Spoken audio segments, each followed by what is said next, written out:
আসসালামু আলাইকুম ইয়া আব্দুল্লাহ। লোকটা সালামের উত্তর দেয় না। হযরত ওমর আবার সালাম দিলেন, আসসালামু ইয়া আখি। লোকটা সালামের উত্তর দেয় না। তৃতীয়বার যখন হযরত ওমর সালাম দেওয়ার জন্য কেবল বলেছে আস, আস শব্দ উচ্চারণ করতেই লোকটা বলে, এই মিয়া তাহলে বারবার আমাকে সালাম দাও মিয়া। এই লোকটা এ কথা কাকে বলছে? জোরে কর না কেন? যে ওমর রাস্তাতে গেলে শয়তান কয়দিন যায় না। লোকটা বলতেছে, এই মিয়া খালি বারবার আমাকে সালাম দাও। তুমি জানো হযরত ওমর যেদিন থেকে আল্লাহর কোরআন দিয়ে রাষ্ট্র চালায় সেদিন থেকে দিনও যা রাতও তাই। বিল্লাহি মিন শুরুরি আনফুসিনা ওয়া মিন সাইয়্যাতি আমালিনা মান ইয়াহদিয়াল্লাহু ফালা মুদিল্লা লাহু ومن يضلله فلا هادي له। সকলে জবান খুলে বলেন আশহাদু আল্লা ইলাহা ইল্লাল্লাহু ওয়াহদাহু লা শারীকা লাহু ওয়া আশহাদু আন্না মুহাম্মাদান আবদুহু ওয়া রাসূলুহু আল্লাযী আরসালা রাসূলাহু বিল হাক্কি বাশীরান ওয়া নাযীরা ওয়া দাঈয়ান ইলাল্লাহ بإذنه وسراجا منيرا فقد قال الله تعالى في كلامه المجيد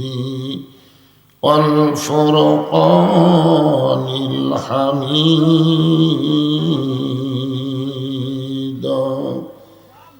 জবান খুলে সকলে পড়েন আউযু বিল্লাহি মিনাশ শাইতানির রাজীম বিসমিল্লাহির রহমানির রহিম। تبارك الذي بيده الملك وهو على كل شيء قدير الذي خلق الموت والحياة ليبلوكم أيكم أحسن عملا وهو العزيز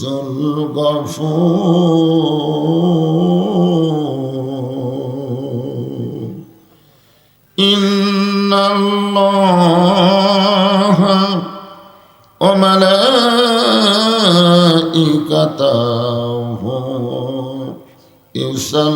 يصلون على النبي يا أيها الذين آمنوا صلوا عليه وسلموا تسليما اللهم صل على محمد اللهم بارك على محمد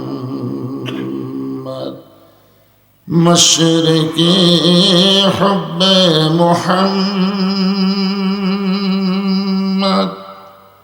সকলে বলি সাল্লাল্লাহু আলাইহি মতলাই দিওয়ানি মা मतलाए खुर्शीद शिकास सीनाए सुजाने मा बलगल उला बिकमालिही कशाफत दुजा बिजमालिही हसनत जमीओ खिसालिही सल्लो अलैहि व आलिहि ला इलाहा इल्लल्लाह।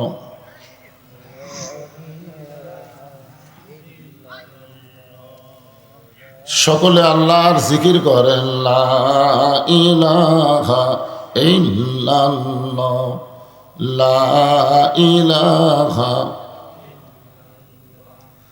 লা ইলাহা ইল্লাল্লাহ, লা ইলাহা ইল্লাল্লাহ, লা ইলাহা ইল্লাল্লাহ, লা ইলাহা, লা ইলাহা ইল্লাল্লাহ মুহাম্মাদুর রাসূলুল্লাহ।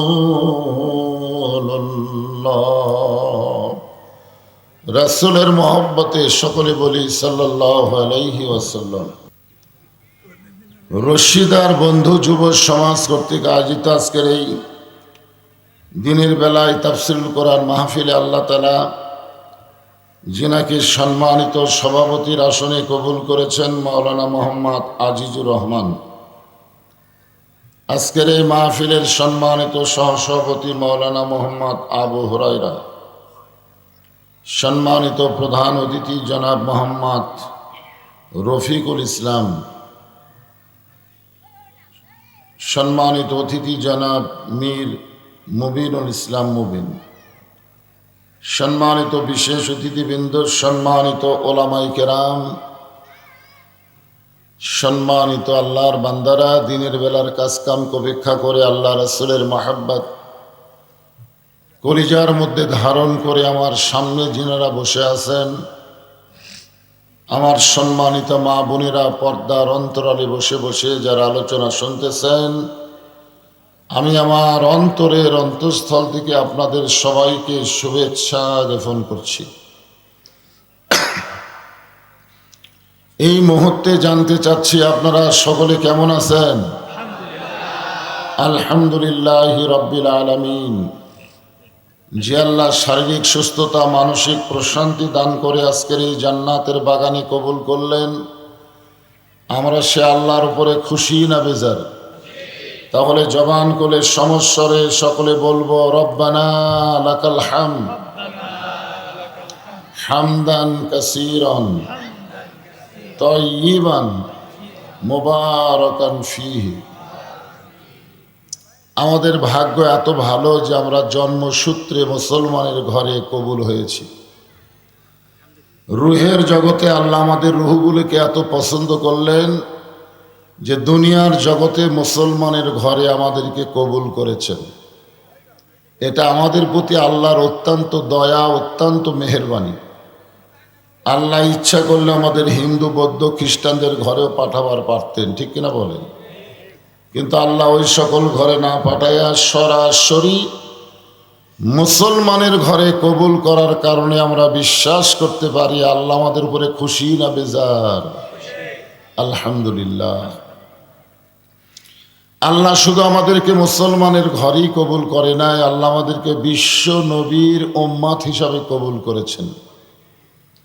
যেই নবী শুধু নবী ছিলেন না, আমাদের নবী হলেন বিশ্ব নেতা, বিশ্ব নেতা। আমরা সেই নবীর উম্মত, যেই নবী জান্নাতে যাবে না আমরা যতক্ষণ জান্নাতে না যাব। আমাদেরকে সঙ্গে করে যেই নেতা নবী জান্নাতে যাবেন, আমরা সেই নেতাকেই মনে প্রাণে গ্রহণ করব, ঠিক কিনা বলেন?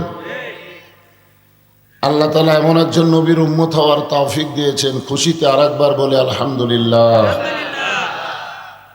স্বল্প সময়ের মধ্যে আমি আলোচনা করব। যে কোরআন থেকে আপনারা আলোচনা শুনবেন, এই কোরআনের মধ্যে কোনো সন্দেহ নাই, ধোঁকা নাই, গোজামিল নাই। আছে?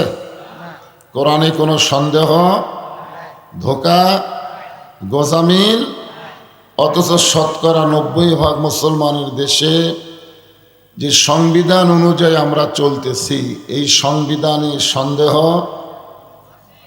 ভুল, ধোঁকা আছে। বিশ্বাস করেন, মানব রচিত সংবিধান অনুযায়ী মুসলমান যদি চলে, ওই মুসলমান মরে যাবে, কিন্তু মরার সময় মুসলমান হয়ে মরতে পারবে না। খালি দুনিয়াতে আমরা দাবি করব আমরা মুসলমান, কিন্তু মরার সময় অবস্থা খারাপ। এই জন্য আল্লাহ কোরআনে বলেছেন, ইয়া আইয়ুহাল্লাযীনা আমানুত্তাকুল্লাহা হাক্কা তুকাতিহি ওয়া লা তামুতুন্না ইল্লা ওয়া আনতুম মুসলিমুন।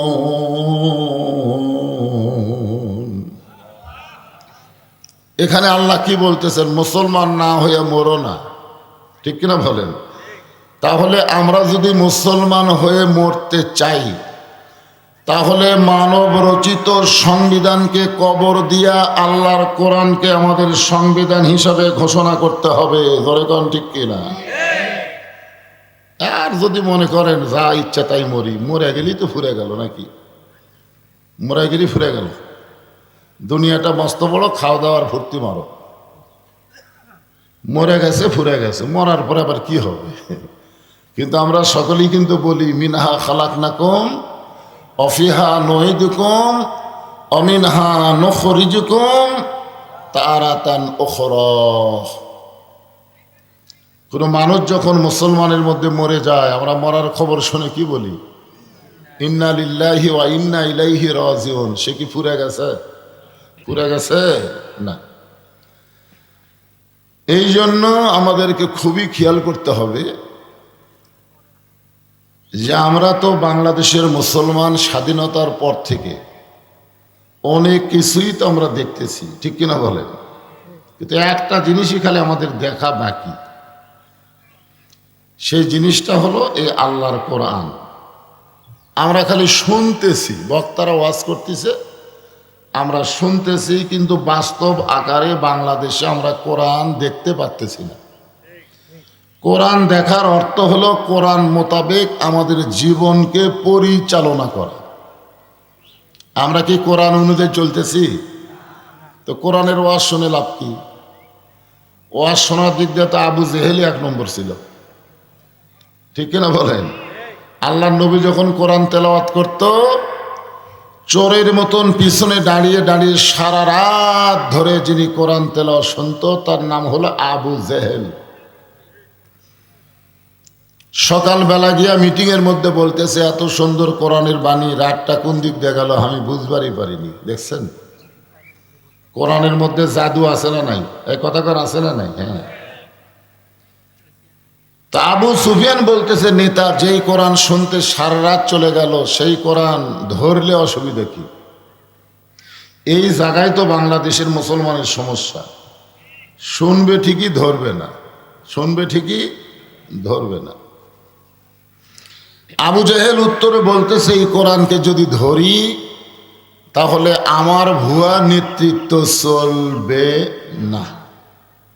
আজকে বাংলাদেশে যারা ভুয়া নেতৃত্ব দিবার চায়, আবু জেহেলের মতন নেতা হবার চায়, তারাই আল্লাহর কোরআনকে বাইপাস করে মানুষের তৈরি সংবিধান অনুযায়ী চলে। ধরে কোন ঠিক কিনা?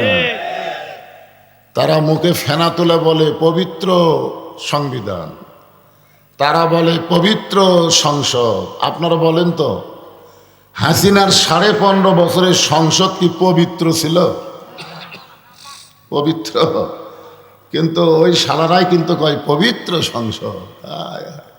সংসদের মধ্যে মমতার মতোর গায়িকা গেছে, নায়িকা গেছে, সংসদে ঝগড়াঝাটি হয়েছে, সংসদে দেশের মানুষের উন্নয়নের কোনো গল্পই হয়নি। জোরে কোন কথা ঠিক কিনা? খালি গীবত আর পরনিন্দা দিয়ে চলেছে। আসলে সংসদ খারাপ না, ইউনিয়ন পরিষদ খারাপ না, উপজেলা পরিষদ খারাপ না, সব জায়গায় ভালো। কিন্তু খারাপ মানুষ যাওয়ার কারণে ভালো জায়গাগুলোও খারাপ হয়ে গেছে। জোরে কোন কথা ঠিক কিনা? আল্লাহ কোরআনে বললেন, তাবারাকাল্লাযী বিয়াদিহিল মুলকু ওয়া হুয়া আলা কুল্লি শাইইন কাদির। গোটা পৃথিবীর রাজত্ব, কর্তৃত্ব, মালিকানা একমাত্র কার হাতে? সমস্ত ক্ষমতার মালিককে।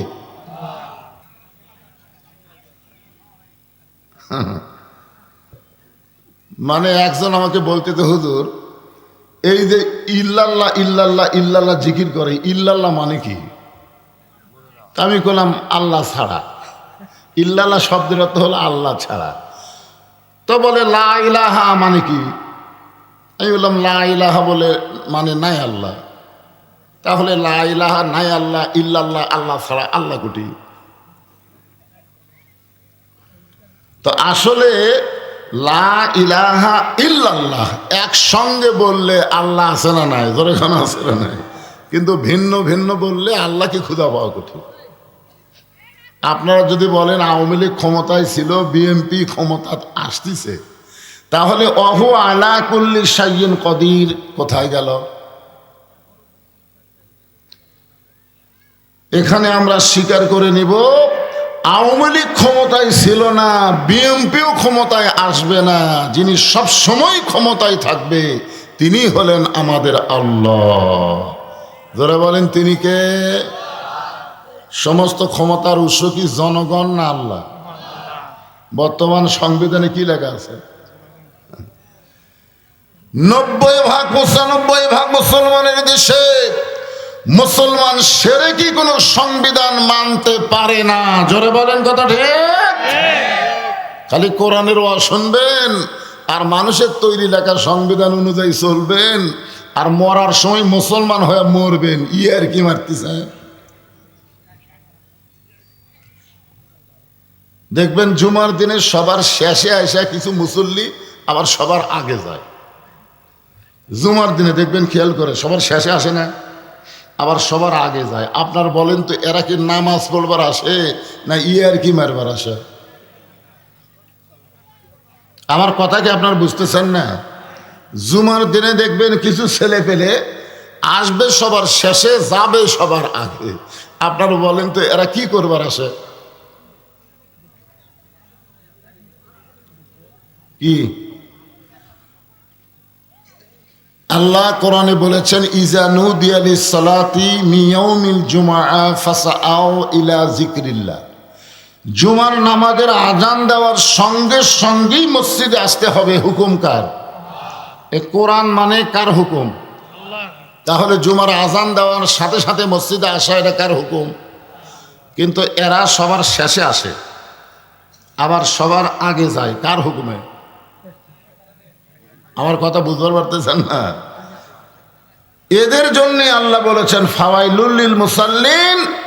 এরা মুসল্লি নয়, এরা হলো আল্লাহর সঙ্গে ঠাট্টাকারী। মানুষের সংবিধান অনুযায়ী চলবে আর আল্লাহর কোরআনের ওয়াজ শুনবে। এরা মুসলমান নয়, এরা মুসলমান নামের ঠাট্টাকারী। জোরে কোন কথা ঠিক না? তো আমরা কি ঠাট্টাকারী মুসলমান হব? আসল মুসলমান হবার গেলে কি করা লাগবে?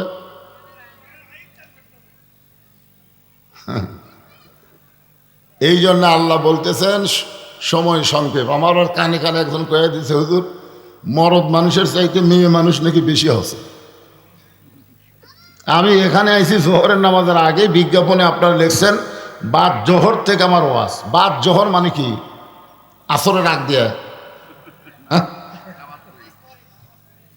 না, বিজ্ঞাপন কি লিখছেন মৌলানা বজলুল সাহেব বাদ জোহর। তো বাদ জোহর কি আসরের আগে?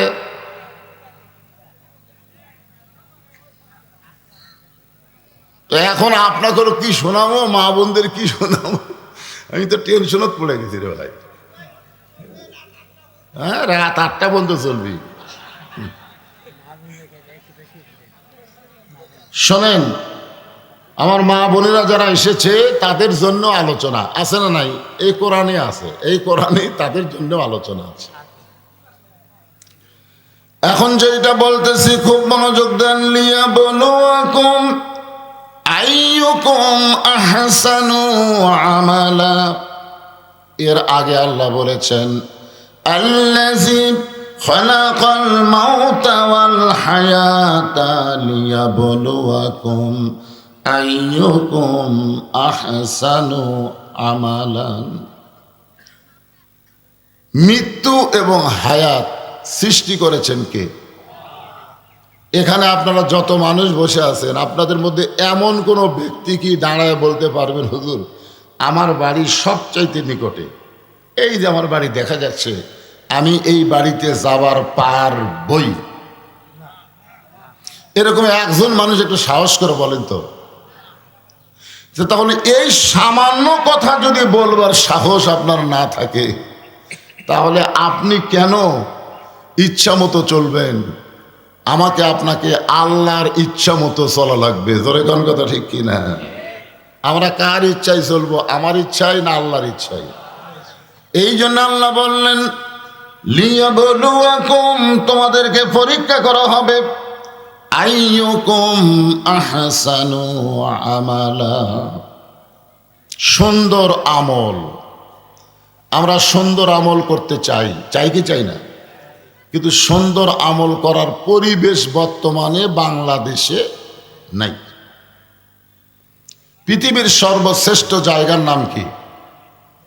জোরে বলেন, পৃথিবীর সর্বশ্রেষ্ঠ জায়গার নাম কি? মসজিদ। সেই মসজিদটা যদি আপনি জয়পুরহাটের কেন্দ্রীয় মসজিদে জোহরের নামাজ আদায় করতে চান সামনে কাতারে, আপনি বলেন তো মসজিদের সামনে কাতারে জোহর নামাজ পড়া এটা ভালো কাজ না খারাপ কাজ? কিন্তু মসজিদের দরজা গিয়ে দেখলেন আপনার পায়ের মধ্যে ৩,০০০ টাকার জুতে। এখন আপনি বলেন এই ৩,০০০ টাকার জুতে আপনি কি মসজিদের দরজা থুয়ে ভালো কাজ করার জন্য সামনে কাতারে যাবেন? তাহলে আপনি আগে কি করবেন? জুতে হাতত লিখছেন কার ভয়ে? এটা ভালো কাজ না খারাপ কাজ?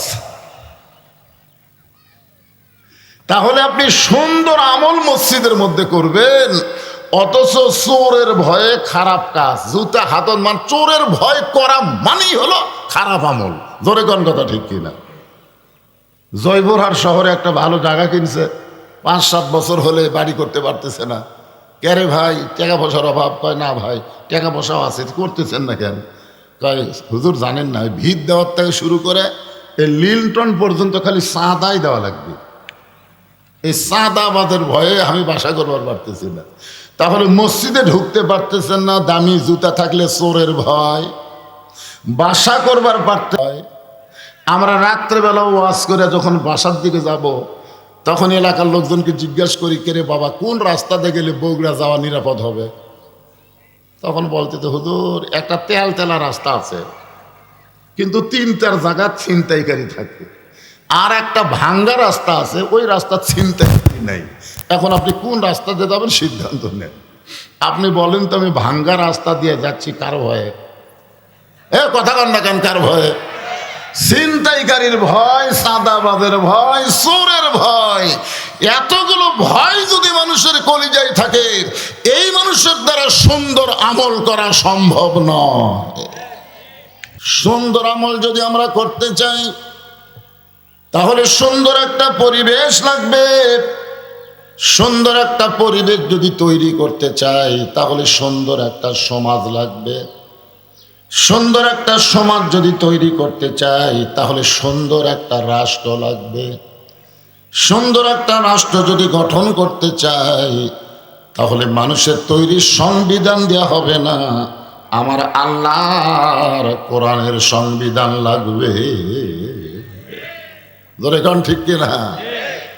এই কোরআনটা কেমন সংবিধান? এতদিন শুধু আপনারা শুনেছেন, আজকে একটু নিজের চোখে দেখে যান। বাংলাদেশের মতন ৯৬টা রাষ্ট্রের খলিফা আগে ছিল সবচাইতে গরম। ওমর ফারুকের জীবনে পড়ে দেখবেন উমর ফারুকের মতন গরম মানুষ দুনিয়াতে কেউ ছিল না। আল্লাহর নবী বলেছেন, আমার সবচাইতে নরম সাহাবী হলো আবু বকর, সবচাইতে গরম হলো ওমর, সবচাইতে ধনী হলো ওসমান, আর সবচাইতে জ্ঞানী হলো আলী। আমার ওমর যে রাস্তা দিয়া যায়, ওই রাস্তা দিয়া শয়তানও 40 দিন যাইতে ভয় পায়। কিন্তু হযরত ওমর যখন মদিনার খলিফা হলেন, যখন দায়িত্ব পেলেন, তখন বলেন তো আগেকার মতন গরম ছিলেন না নরম ছিলেন? হ্যাঁ, গরম। তার মানে বোঝা গেল দায়িত্ব পাওয়ার আগে গরম, দায়িত্ব নেওয়ার পরে নরম। আর মানুষের তৈরি সংবিধান যেই দেশে চলে, এই দেশের নেতারা দায়িত্ব পাওয়ার আগে নরম, দায়িত্ব পালি গরম। আমার এলাকার এক নেতা গাড়ি থামাছে জানেন ফকিরক দিকে। আপনারা বলেন তো ফকিরক দিকে গাড়ি থামান এটাকে যাতা কথা? নেতা গাড়ির থেকে নেমে ফকিরক সালাম দিচ্ছে, আসসালামু আলাইকুম চাচা, কেমন আছেন চাচা? ফকির খালি চারিদিকে মাথা ঘুরে বলে, বাবা কাক সালাম দিলে? তাই আপনাকেই দিলাম, তাই আমি তো ভিক্ষা করে খাই। তাই ভোটের আগে আমার চাইতে নরম মানুষ কেউ নেই। ভোটের আগে গরিবের বন্ধু, সমাজ সেবক, জনদরদি, এইরকম নরম নরম কথা বলে যখন এমপি হয়ে যাবে, ওকে আর জয়পুরহাটে আর খুঁজে পাওয়া যাবে না। ও থাকবে ঢাকায়, মাঝে মধ্যে বেড়াবার আসবে, সামনে 100 মোটরসাইকেল, পিছনে 100 মোটরসাইকেল, চামচারা আমার নেতার আগমন শুভেচ্ছা স্বাগতম করে ঘরের মধ্যে তুলবে। একটা গরিব ভোটার যদি নেতার সাথে দেখা করবার যায়, চামচার অত্যাচারে দেখা করার কোনো সুযোগ।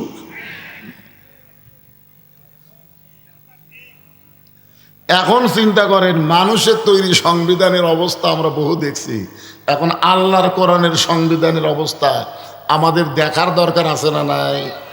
এই জন্য আমরা একটা কথাই বলবো, সব দেখা হলো শেষ, আগামীতে দেখবো আল্লাহর কোরআনের বাংলাদেশ। জোরে কোন কথা ঠিক কিনা? কারা কারা রাজি 2 হাত তুলে আমার আল্লাহকে দেখান। লিল্লাহে তাকবীর। হাত নামান, দেখেন আল্লাহর কোরআনটা কেমন। এই বাংলাদেশের মতন 96টা দেশের খলিফা হযরত ওমর কত নরম ছিলেন। রাতের বেলা মানুষের দুঃখ কষ্ট দেখার জন্য ঘুরতেছেন, কে কোথায় কেমন আছে, কোনো বডিগার্ড নাই, কোনো চামচা নাই। একটা এমপির যত চামচা, আর বাংলাদেশের মতন 96টা দেশের রাষ্ট্রনায়ক খলিফা, তার কোনোই চামচা নেই, বারে একলাই একলাই। আল্লাহ কোরআনে বলেছেন, ইন্নামাল মুমিনুনা আল্লাযীনা ইযা যুকিরাল্লাহু ওয়াজিলাত কুলুবুহুম ওয়া ইযা তুলিয়াত আলাইহিম আয়াতুহু জাদাতুহুম ঈমানাও ওয়া আলা রাব্বিহিম ইয়াতাওয়াক্কালুন।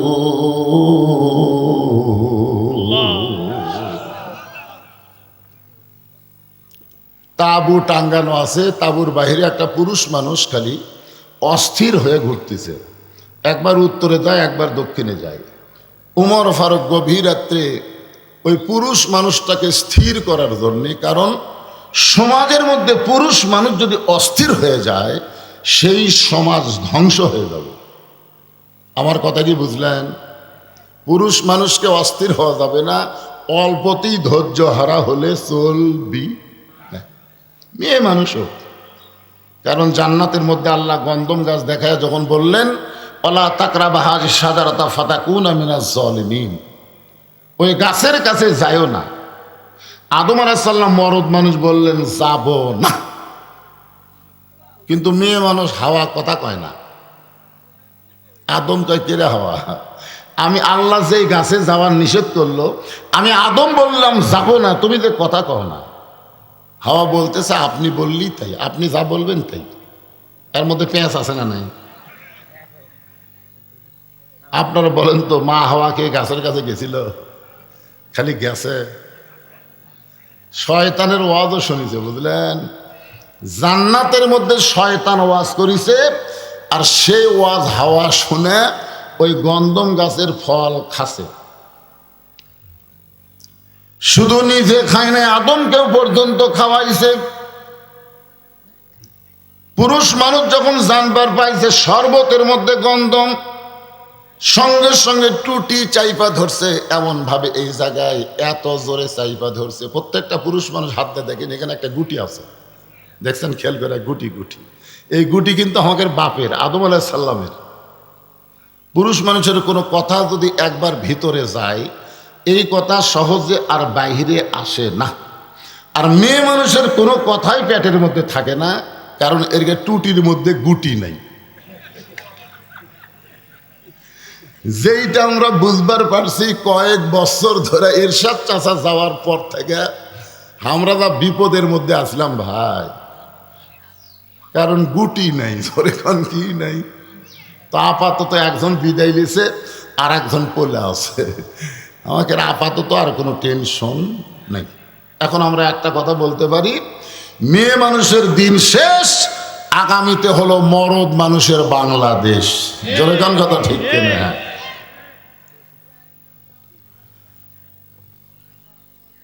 হযরত ওমর অস্থির মানুষটাকে স্থির করার জন্য সালাম দিলেন। আল্লাহ রাসূল বলেছেন, পৃথিবীর সবচাইতে বড় দোয়া হলো সালাম দেওয়া। সালামের চাইতে বড় দোয়া এই পৃথিবীতে আর নাই। সবচাইতে বড় দোয়ার নাম কি? আপনার যখন কবর জিয়ারত করতে যান, আপনার বাপ মায়ের কবর জিয়ারত করবার যে আগেই দোয়া দরুদ পড়েন না, আগে সালাম দেন। ওই অস্থির লোকটাকে স্থির করার জন্য হযরত ওমর সালাম দিলেন, আসসালামু আলাইকুম ইয়া আব্দুল্লাহ। লোকটা সালামের উত্তর দেয় না। হযরত ওমর আবার সালাম দিলেন, আসসালামু ইয়া আকিব। লোকটা সালামের উত্তর দেয় না। তৃতীয়বার যখন হযরত ওমর সালাম দেওয়ার জন্য কেবল বলেছে আস, আস শব্দ উচ্চারণ করতেই লোকটা বলে, এই মিয়া, তাহলে বারবার আমার সালাম দাও মিয়া। এই লোকটা এ কথা কাকে বলছে? জোরে কর না কেন? যে ওমর রাস্তাতে গেলে শয়তান কয়দিন যায় না। লোকটা বলতেছে, এই মিয়া খালি বারবার আমাকে সালাম দাও। তুমি জানো হযরত ওমর যেদিন থেকে আল্লাহর কোরআন দিয়ে রাষ্ট্র চালায়, সেদিন থেকে দিনও যা রাতও তাই। সুবহানাল্লাহ কর না কেন? সেদিন ষোড়শী নির্জন পথে যাবে, কোনো জন কটু কথা কবে না। পথে আর প্রান্তরে সম্পদের মোহে পড়ে খুন আর রাহাজানি হবে না। সবাই বলেন, যদি মেনে চলি কোরআন। বলেন, যদি মেনে চলি কোরআন আর রাসূলের বিধান, সকলেই শান্তিতে থাকবে। বাংলার আকাশে কলেমার পতাকা যেদিন উড়বে। আশা আছে? আশা নাই? ইনশাআল্লাহ। আমি আশা পাইছি আজ থেকে 10 দিন আগে। আজ থেকে 10 দিন আগে ফেসবুক যারা চলান দেখছেন, ভারতের এক উগ্রপন্থী মন্ত্রী ফেসবুকে একটা স্ট্যাটাস দিছে, বাংলাদেশের মৌলবাদীরা, বাংলাদেশের টুপিওয়ালারা, বাংলাদেশের ইসলামী আন্দোলনের কর্মীরা এবার নাকি আশা করেছে কোরআন আর মাহফিলে থাকবে না, কোরআন নিয়ে সংসদে যাবে। ভারতের একটা হিন্দু মালওয়ানের জাত এই স্ট্যাটাস দিছে। ওরা পর্যবেক্ষণ করে দেখেছে যে আগের দিন বাগে খাসে, আগের দিন আর নাই। এখন মানুষ অনেক সজাগ হয়ে গেছে। জোরে কোন কথা ঠিক কিনা? তবে ওই মন্ত্রী একটা খারাপ কথা বলছে। খারাপ কথা হলো যে এই মৌলবাদীরা কোরআন নিয়ে যখন সংসদে যাবে, তখন 3 দিকে ভারত, একদিকে সাগর। ভারত যদি একবার বাংলাদেশ আক্রমণ করে, এই টুপিওয়ালারা পলানোর জায়গা পাবে না, এরা নাকি সাগরও ডুবে মরবে। আমি ওই স্ট্যাটাসের নিচেই আমি একটা বিশাল কমেন্ট করছি, বিশাল একটা কমেন্ট করছি, কমপক্ষে 100 লাইনের কমেন্টে বলেছে, এই মালওয়ানের বাচ্চারা তোরা জানিস না আমরা মুসা নবীর জাত, তোরা জানিস? ফেরাউন 3 দিক থেকে মুসা নবীরে ঘিরে ধরেছিল, সামনে সাগর ছিল, লাঠির আঘাতে সাগর যদি আল্লাহ রাস্তা বানায় দেয়, আমাদের সেই আল্লাহ এখনো আছে। জোরে কোন কথা ঠিক কিনা? আমরা সাগর রাস্তা পেয়ে চলে যাবো, আর তোমরা মালওয়ানের বাচ্চা চুবড়ে খেয়ে মরবো। জোরে কোন কথা ঠিক কিনা? এর নিচে আরেকজন, ওর নাম হলো নগেন্দ্রনাথ কি, তা ও আমার কমেন্টের আবার রিপ্লাই দিয়ে বলতেছে, হুজুর ভালোই তো কমেন্ট করছেন, আমাদের হাতে অ্যাটম বোমা আছে, হাইড্রোজেন বোমা আছে, আমরা একটা পারমাণবিক বোমা মারলে আপনাদের বাংলাদেশ ছাই হয়ে যাবে। তখন আমি নিচে আবার রিপ্লাই দিলাম, আমরা হলাম, আমাদের জাতির পিতার নাম হলো ইব্রাহিম। এই মালওয়ানের বাচ্চা জানিস, আমাদের জাতির পিতাকে পুড়ানোর জন্য নমরুদ বিশাল আগুনের চুলা জ্বলাইছিল।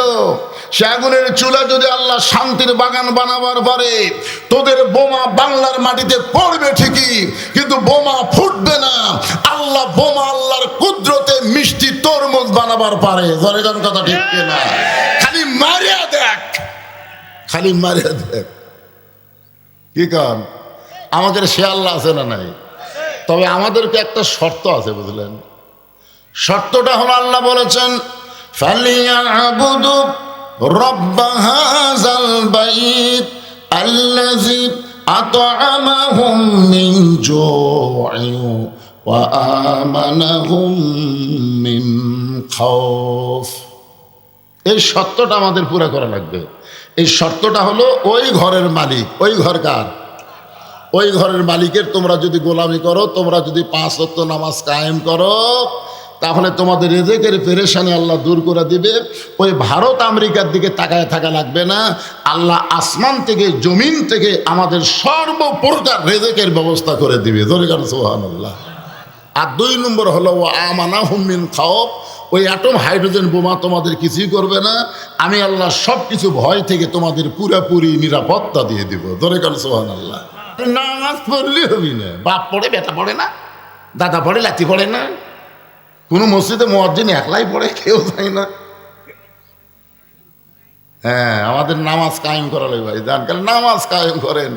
যেই খনি কিছুদিন আগে আপনারা জানেন, ওই ভিয়েতনাম থেকে বহু জায়গা থেকে ভূতত্ত্ববিদ বাংলাদেশ এসে দেখেছে, বাংলাদেশের মাটির তলে সোনার খনি, হীরার খনি, তেলের খনি, কয়লার খনি, আয় আয়, খালি খনির উপর বাংলাদেশ।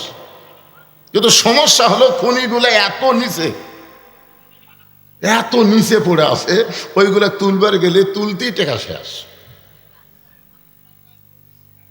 কিন্তু আমরা যখন নামাজ কায়েম করব, আল্লাহ যখন রিজিকের দায়িত্ব নিবে, তখন ওই খনিগুলো এত নিচে থাকবে না, আল্লাহ নিজের খনি উপরে তুলে দিবে। তখন ভারত আছে আমাদের পাও ধরে কই, ভাই রে, ও ভাই, এটা গ্যাস দেবো না, হ্যাঁ, আমার মতো দেবো না। কি মনে করছেন দেশ ছোট হতে পারে? এ দেশ আসলে সোনার বাংলাদেশ। চোরে কথা ঠিক কথা বলেন। একটু মনোযোগ দিয়ে শুনবেন। হযরত ওমর লোকটাকে 3 বার সালাম দিয়েছে। লোকটা সালামের উত্তর না দিয়া বরং কি বলতেছে, এই মিয়া, তুমি কি জানো হযরত ওমর যেদিন থেকে আল্লাহর কোরআন দিয়ে রাষ্ট্র চালায়, সেদিন থেকে দিনও যা রাতও তাই। কাকে বলতেছে? যে ব্যক্তি সালাম দিয়েছে সেই ব্যক্তিকে। আর সেই ব্যক্তিটা বলে, এই মিয়া, শুধু খালি সালাম দাও। তুমি জানো হযরত ওমর যেদিন থেকে আল্লাহর কোরআন দিয়ে রাষ্ট্র চালায়, সেদিন থেকে দিনও যা রাতও তাই। আমার গর্ভবতী বউকে নিয়ে আমি অমুক এলাকা থেকে অমুক এলাকায় যাচ্ছি, কিন্তু এই মাঝ রাস্তাতে আমার বউয়ের প্রসব ব্যথায় এত বেড়ে গেছে যে আমার বউকে আমি তাঁবুর মধ্যে রাইখা, আমার বউ যে হারে কান্নাকাটি করতেছে প্রসবের ব্যথায়, আমি একজন পুরুষ মানুষ কি করব? বেকায়দায় আমি বাহিরে ঘুরতেছি, আর তুমি মিয়া খালি সমানে সালাম দিচ্ছ। তোমার সালাম আমার কলজাত খেলে আঘাত লাগতেছে। হযরত ওমর ফারুক লোকটার কাছে গিয়ে এক টানে একটানে বুকের মধ্যে নিয়ে কপালে একটা চুমু দিয়ে বললেন, ভাইজান আপনি কোনো টেনশন করবেন না, আমার বাড়িতে ভালো একটা ধাত্রী আছে। মানুষের তৈরি রাষ্ট্র চললে একটা মেম্বরকে যদি কেউ এমন করে, মেম্বর তারে 3টা লাথি মারতে ধরে, কোন কথা ঠিক কিনা? কিন্তু আইন চলতেছে কার? আল্লাহর আইন যখন চলবে তখন প্রত্যেকটা নেতারা মানুষের সেবক হয়ে যাবে। ওমর ফারুক বললেন, ভাইজান আপনি কোনো টেনশন করবেন না, আমার বাড়িতে ভালো একটা ধাত্রী আছে, আপনি একটু ধৈর্য ধরেন। ইন্নাল্লাহা মাআস সাবিরিন, ধৈর্যশীলদের সঙ্গে কে থাকে? ওমর ফারুক অর্ধ জাহানের খলিফা এক দৌড়ে বাড়িতে গেলেন। বাড়ির দরজা গিয়ে ডাক দিলেন, আব্দুল্লাহর মা। যেই বলেছে আব্দুল্লাহর মা, সঙ্গে সঙ্গে দরজা খুলে গেছে। ওমর ফারুক চমকে গিয়া বলে, বিবি রে, আমি না হয় মানুষের দুঃখ কষ্ট রাত জায়গা দেখি, কিন্তু তোমাকে ডাক দেওয়া মাত্র দরজা খুললা, কারণ কি? আব্দুল্লাহর মা বলতেছে, আল্লাহর শপথ করে বলতেছি, যেদিন থেকে মানুষের দুঃখ কষ্ট রাত জেগে আপনি দেখেন, সেদিন থেকে আমি বিছনায় ঘুমাই না, বরং সারা রাত দরজায় দাঁড়িয়ে থেকে আপনার নিরাপত্তার জন্য আল্লাহর কাছে দোয়া করি। ওমর ফারুক বললেন, বিবি রে, খালি নেতা ভালো হলে চলবে না রে, নেতার বউকে ভালো হওয়া লাগবে। আজকে বাংলাদেশের অধিকাংশ নেতা খারাপ হওয়ার পিছনে কারণ হলো বউ। কথা কন না কেন? আপনি যে মরদ মানুষ, আপনাকেও নষ্ট করতেছে আপনার বউ। আপনি জানেন আপনার বউ যে মাথার চুল বেচা খায়? আপনি জানেন? এই মরদ, আপনি জানেন মাথার চুল বেচে কেন? আপনি চাষ করে যে একলাই বাদাম খান, একলাই চানাচুর খান, একলাই পেঁয়াজি খান, একলাই চা খান, বইয়ের জন্য কি আনেন? একটা কিন্তু বইয়ের জন্য কেনে না। বউ এখন কি করবি? এই চুল বেচাই খাবি। যেই মরদ মানুষের বউ মাথার চুল বেচা কাছে, ওই পুরুষ কোনোদিনও জান্নাতত যাবে না। আপনি লেখালেন, আপনি কাগজ কলমে লেখালেন যে আপনি জান্নাতে যাওয়ার জন্য একটা দলিল বের করে পারেন, হ্যাঁ যাবেন, যদি তালাক দিবার পারেন তাহলে যাবেন। বউ থুয়ে আপনি জান্নাতত যাবার পারবেন না। কারণ মেয়ে মানুষের মাথার চুল শুধুমাত্র একজন পুরুষ নাড়ে চেড়া দেখতে পারে, সেই পুরুষ হলো তার স্বামী। মেয়েটা যখন বড় হবে, বাবাও মেয়ের মাথার চুল লাড়বার পারবে না, ভাইও লাড়বার পারবে না, শুধু একজনই লাড়িয়া চেড়া দেখতে পারবে, সেই ব্যক্তি হলো তার স্বামী। সেই ব্যক্তিকে স্বামী। স্বামী দরকার হলে চুল ধরবি, চুল হাঁচড়া দিবি। আমি তো মাঝে মধ্যে আমার বইয়ের চুল খোয়া বাঁধে দিই, আমি দিই। কি করবেন? আল্লাহ কোরআনে বলেছেন, হুন্না লিবাসুল লাকুম ওয়া আনতুম লিবাসুল লাহুন্না। স্বামী হলো বিবির পোশাক, বিবি হলো স্বামীর পোশাক। স্বামী স্ত্রীর মধ্যে মহব্বত থাকার দরকার আছে না নাই? আপনি একলা একলা খান, বইয়ের জন্য কি আনেন? আনেন কিছু? আনে, দু একজন যে আনে না তা না, কিন্তু সবাইকে তো আনা দরকার। আপনি জান না চাষটলে কত কি খান, বইয়ের জন্য একটা পেঁয়াজি নিয়ে আসবেন, একটু দুটো আচার নিয়ে আসবেন, খালি দোয়া দিয়ে কাম সারবে। ওমর ফারুক বললেন, বিবি, ও বিবি, যদি জান্নাতে যাওয়ার চাও তাহলে এই এই জিনিসগুলো নিয়ে বের হও। ওমর ফারুকের বিবি সবগুলো জিনিস নিয়ে বের হলেন স্বামীর সঙ্গে। তারপর উল্টা পৃষ্ঠা দিয়ে বউকে ঢুকায় দিয়ে এবার লোকটার কাছে ওমর ফারুক বলতেছেন, ভাইজান কোনো চিন্তা করো না, কোনো চিন্তা করো না, আমি ভালো ধাত্রী ঢুকাই দিছি, তোমার স্ত্রী নিয়ে তোমার কোনো চিন্তা করা লাগবে না। ভালো ধাত্রী তাঁবুর মধ্যে ঢুকেছে। কিছুক্ষণ পরে হযরত ওমরের বিবি বলতেছেন, ইয়া আমিরুল মুমিনিন, আপনার বন্ধুকে খবর দেন, আপনার বন্ধুর বিবি বাচ্চা দুইটাই সুস্থ রয়েছে। ওমর ফারুক খবর দিবার যায় দেখে, আচ্ছা খবর দিবার যায় দেখে লোকটা নাই। ওমর ফারুকের বিবি কি বলতেছে যে, আমিরুল মুমিনিন, আপনার বন্ধু খবর দেন, তার বউ বাচ্চা সুস্থ আছে। কিন্তু ওমর ফারুক খবর দিবার যায় দেখে নাই। কে রে? তাকায় দেখে পায়ের তলে শুতে আছে। শুতে থাকা বোঝেন? বউ যখন কছি আমির আল মুমিনিন তখন ওর অবস্থা কি, যে দিনভর আমাকে সালাম দিতে আমি তো সালামের উত্তর দেইনি, আমি যে খারাপ ব্যবহার করছি, এই মানুষটাই হযরত উমর। শটাং হয়ে পায়ের তলে শুয়ে আছে। উমর ফারুক এক টানে লোকটাকে তুলে বুকের সঙ্গে জাপটে ধরে বলে, পাগল, আমি আর সেই উমর নাই রে, আমি আর সেই উমর নাই। দায়িত্ব পাওয়ার পরে আমি হলাম সবচাইতে নরম। লিয়াবলুয়াকুম আইয়ুকুম আহসানু আমালা। এই আয়াতের ব্যাখ্যা করব আপনাদের সামনে। প্রয়োজন হলে আজকে 4:30টায় আমরা আসর করব। অসুবিধা আছে? ধরে কোনো অসুবিধা আছে? ভাইজান, আমি আলোচনাটা একটু কমপ্লিট করব।